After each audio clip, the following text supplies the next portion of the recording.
Tena mkiwa uchi. Ndio. Habari za asubuhi mwana wa mfalme.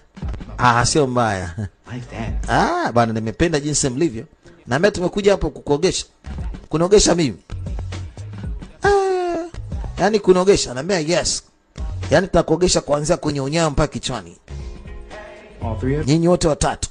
Yes. Bwana.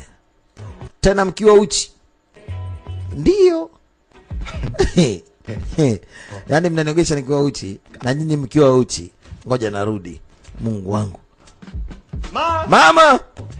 Hey. Mama. Mama nimedata huko nyuma.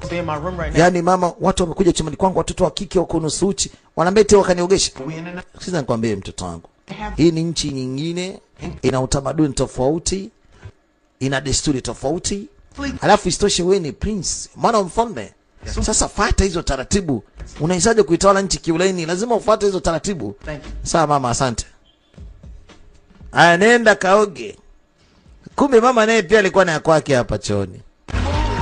Kuna kijana alikuwa anamsafisha bwana. Mama naona uchafu wote umeenda. Bado kidogo, naomba urudie kwa mara ya mwisho. Jamaa ana kazi ya kuendelea kusafisha. Sijajua anasafisha nini huko.